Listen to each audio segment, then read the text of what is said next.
حضرت موسیٰ علیہ السلام کے بعد جب بنی اسرائیل کی حالت خراب ہوئی اور انہوں نے عہد الہی کو فراموش کیا، بت پرستی میں مبتلا ہوئے، سرکشی اور بدافعالی انتہا کو پہنچی، ان پر قوم جالوت مسلط ہوئی جس کو عمالقہ کہتے ہیں، کیونکہ جالوت عملیق بن عاد کی اولاد سے ایک نہایت جابر بادشاہ تھا۔ اس کی قوم کے لوگ مصر و فلسطین کے درمیان بحیرہ روم کے ساحل پر رہتے تھے۔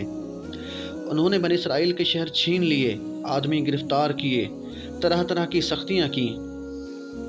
اس زمانہ میں کوئی نبی قوم بنی اسرائیل میں موجود نہ تھے۔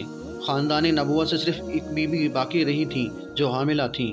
ان کے فرزند تولد یعنی پیدا ہوئے، ان کا نام اشموئیل رکھا۔ جب وہ بڑے ہوئے تو انہیں علم توریت حاصل کرنے کے لیے بیت المقدس میں ایک کبیر السن بزرگ عالم کے سپرد کیا گیا۔ وہ آپ کے ساتھ کمال شفقت کرتے اور آپ کو فرزند کہتے۔ جب آپ سن بلوغ کو پہنچے تو ایک شب آپ اس عالم کے قریب آرام فرما رہے تھے کہ حضرت جبرائیل علیہ السلام نے اسی عالم کی آواز میں یا اشموئیل کہہ کر پکارا۔ آپ عالم کے پاس گئے اور فرمایا کہ آپ نے مجھے پکارا۔ عالم نے باین خیال کے انکار کرنے سے کہیں آپ نہ ڈر نہ جائیں، یہ کہہ دیا کہ فرزند تم سو جاؤ۔ پھر دوبارہ حضرت جبرائیل علیہ السلام نے اسی طرح پکارا اور حضرت اشموئیل علیہ السلام عالم کے پاس گئے۔ عالم نے کہا، فرزند اگر میں تمہیں پھر پکاروں تو تم جواب نہ دینا۔ تیسری مرتبہ میں حضرت جبرائیل علیہ السلام ظاہر ہو گئے اور انہوں نے بشارت دی کہ اللہ تعالیٰ نے آپ کو نبوت کا منصب عطا فرمایا۔ آپ اپنی قوم کی طرف جائیے اور اپنے رب کا احکام پہنچائیے۔ جب آپ قوم کی طرف تشریف لائے، انہوں نے تکذیب کی اور کہا کہ آپ اتنی جلدی نبی بن گئے۔ اچھا، اگر آپ نبی ہیں تو ہمارے لیے ایک بادشاہ قائم کیجیے کہ قوم جالوت نے ہماری قوم کے لوگوں کے وطن سے نکالا اور ان کی اولاد کو قتل و غارت کیا، 440 شاہی خاندان کے فرزندوں کو گرفتار کیا۔ جب حالت یہاں تک پہنچ چکی تو اب ہمیں جہاد سے کیا چیز مانع ہو سکتی ہے؟ تب نبی اللہ کی دعا سے اللہ تعالیٰ نے ان کی درخواست قبول فرمائی اور ان کے لیے ایک بادشاہ مقرر کیا اور جہاد فرض فرمایا، جن کی تعداد اہل بدر کے برابر 313 تھی۔ طالوت بنیامین بن حضرت یعقوب علیہ السلام کی اولاد سے ہیں۔ آپ کا نام طول قامت کی وجہ سے طالوت ہے۔ حضرت اشموئیل علیہ السلام کو اللہ تعالیٰ کی طرف سے ایک عصا ملا تھا اور بتایا گیا تھا کہ جو شخص تمہاری قوم کا بادشاہ ہوگا اس کا قد اس عصا کے برابر ہوگا۔ آپ نے اس عصا سے طالوت کا قد ناپ کر فرمایا کہ میں تم کو بحکم الہی بنی اسرائیل کا بادشاہ مقرر کرتا ہوں، اور بنی اسرائیل سے فرمایا کہ اللہ تعالیٰ نے طالوت کو تمہارا بادشاہ بنا کر بھیجا ہے۔ بنی اسرائیل کے سرداروں نے اپنے نبی حضرت اشموئیل علیہ السلام سے کہا کہ نبی تو لاوا بن یعقوب علیہ السلام کی اولاد میں چلی آتی ہے اور سلطنت یہود بن یعقوب کی اولاد میں، اور طالوت ان دونوں خاندانوں میں سے نہیں ہیں، تو بادشاہ کیسے ہو سکتے ہیں؟ غریب شخص ہیں، بادشاہ کو صاحب مال ہونا چاہیے، یعنی سلطنت ورثہ نہیں کہ کسی نسل و خاندان کے ساتھ خاص ہو، یہ محض فضل الہی پر ہے۔ اس کے بعد بنی اسرائیل نے حضرت اشموئیل علیہ السلام سے عرض کیا کہ اگر اللہ تعالیٰ نے انہیں سلطنت کے لیے مقرر فرمایا ہے تو اس کی نشانی کیا ہے؟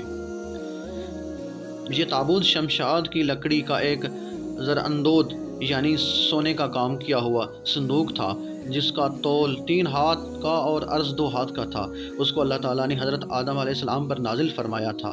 اس میں تمام انبیاء علیہ السلام کی تصویریں تھیں، ان کے مساکن و مکانات کی تصویریں تھیں، اور آخر میں حضرت سید الانبیاء صلی اللہ تعالیٰ علیہ وآلہ وسلم کی اور حضور کی دولت سرائے اقدس کی تصویر ایک یاقوت سرخ میں تھی کہ حضور بحالت نماز قیام میں ہیں، اور گرد آپ کے صاحب حضرت آدم علیہ السلام نے ان تمام تصویروں کو دیکھا۔ یہ صندوق وراثتاً منتقل ہوتا ہوا حضرت موسیٰ علیہ السلام تک پہنچا۔ آپ اس میں تورات بھی رکھتے تھے اور اپنا مخصوص سامان بھی۔ چنانچہ اس تابوت میں الواح توریت کے ٹکڑے بھی تھے، اور حضرت موسیٰ علیہ السلام کا عصا اور آپ کے کپڑے اور آپ کی نعلین شریف ہیں اور حضرت ہارون علیہ السلام کا امامہ اور ان کا عصا اور تھوڑا سا من جو بنی اسرائیل پر نازل ہوتا تھا۔ حضرت موسیٰ علیہ السلام جنگ کے موقعوں پر اس صندوق کو آگے رکھتے تھے، اس سے بنی اسرائیل کے دلوں کو تسکین رہتی تھی۔ آپ کے بعد یہ تابوت بنی اسرائیل میں متورات بطور وراثت منتقل ہوتا چلا آیا۔ جب انہیں کوئی مشکل درپیش ہوتی وہ اس تابوت کو سامنے رکھ کر دعائیں کرتے اور کامیاب ہوتے، دشمنوں کا مقابلہ میں اس کی برکت سے فتح پاتے۔ جب بنی اسرائیل کی حالت خراب ہوئی اور ان کی بدعملی بہت بڑھ گئی اور اللہ تعالیٰ نے ان پر عمالقہ کو مسلط کیا تو وہ ان سے تابوت چھین کر لے گئے اور اس کو نجس اور گندے مقامات میں رکھا اور اس کی بے حرمتی کی، اور ان گستاخیوں کی وجہ سے وہ طرح طرح کے امراض و مصائب میں مبتلا ہوئے۔ ان کی 5 بستیاں ہلاک ہوئیں اور انہیں یقین ہوا کہ تابوت کی اہانت ان کی بربادی کا باعث ہے، تو انہوں نے تابوت ایک بیل گاڑی پر رکھ کر بیلوں کو چھوڑ دیا اور فرشتے اس کو بنی اسرائیل کے سامنے طالوت کے پاس لائے، اور اس تابوت کا آنا بنی اسرائیل کے لیے طالوت کی بادشاہی کی نشانی قرار دیا گیا تھا۔ بنی اسرائیل یہ دیکھ کر اس کی بادشاہی کے مکر ہوئے اور بے درنگ جہاد کے لیے آمادہ ہو گئے، کیونکہ تابوت پر پا کر انہیں اپنی فتح کا یقین ہو گیا۔ طالوت نے بنی اسرائیل سے 70,000 جوان منتخب کیے، جن میں حضرت داؤد علیہ السلام بھی تھے۔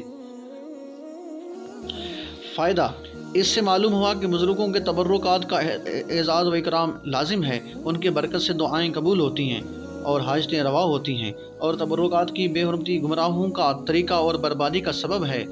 فائدہ: تابوت میں انبیاء کی جو تصویریں تھیں وہ کسی آدمی کی بنائی ہوئی نہ تھیں، اللہ تعالیٰ کی طرف سے آئی تھیں۔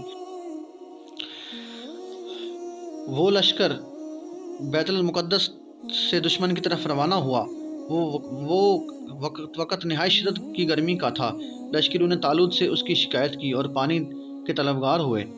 یہ امتحان مقرر فرمایا گیا تھا کہ شدت تشنگی کی وجہ سے جو اطاعت حکم پر مستقل رہ رہا وہ آئندہ بھی مستقل رہے گا اور سختیوں کا مقابلہ کر سکے گا، اور جو اس وقت اپنی خواہش سے مغلوب ہوا اور نافرمانی کرے وہ آئندہ سختیوں کو کیا برداشت کرے گا۔ جن کی تعداد 313 تھی انہوں نے صبر کیا، اور ایک چلو ان کے اور ان کے جانوروں کے لیے کافی ہو گیا، اور ان کے قلب و ایمان کو قوت ہوئی اور نئے سے سلامت گزر گئے، اور جنہوں نے خوب پیا تھا ان کے ہونٹ سیاہ ہو گئے، تشنگی اور بڑھ گئی اور ہمت ہار گئے۔ حضرت داؤد علیہ السلام کے والد عیشا طالوت کے لشکر میں تھے، اور ان کے ساتھ ان کے تمام فرزند بھی۔ حضرت داؤد علیہ السلام ان سب میں چھوٹے تھے، بیمار تھے، رنگ زرد تھا، بکریاں چراتے تھے۔ جب جالوت نے بنی اسرائیل سے مقابلہ طلب کیا وہ اس کی قوت جسامت دیکھ کر گھبرا گئے، کیونکہ وہ بڑا جابر، قوی، شہزور، عظیم الجثہ، بڑی اور موٹے جسم والا قداور تھا۔ طالوت نے اپنے لشکر میں اعلان کیا کہ جو شخص جالوت کو قتل کرے میں اپنی بیٹی اس کے نکاح میں دوں گا اور نصف ملک اس کو دوں گا، مگر کسی نے اس کا جواب نہ دیا۔ تو طالوت نے اپنے نبی حضرت اشمع علیہ السلام سے عرض کیا کہ بارگاہ الہی میں دعا کریں۔ آپ نے دعا کی تو بتایا گیا کہ حضرت داؤد علیہ السلام جالوت کو قتل کریں گے۔ طالوت نے آپ سے عرض کیا کہ اگر آپ جالوت کو قتل کریں تو میں اپنی لڑکی آپ کے نکاح میں دوں اور نصف ملک پیش کروں۔ آپ نے قبول فرمایا اور جالوت کی طرف روانہ ہو گئے۔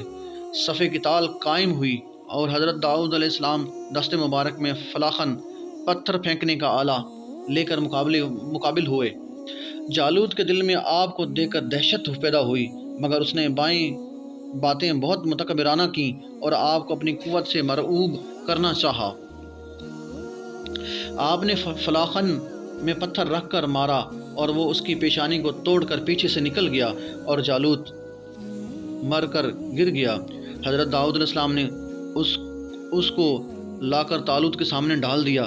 تمام بنی اسرائیل خوش ہوئے اور طالوت نے حضرت داؤد علیہ السلام کو حسب وعدہ نصف ملک دیا اور اپنی بیٹی آپ کے ساتھ نکاح کر دیا۔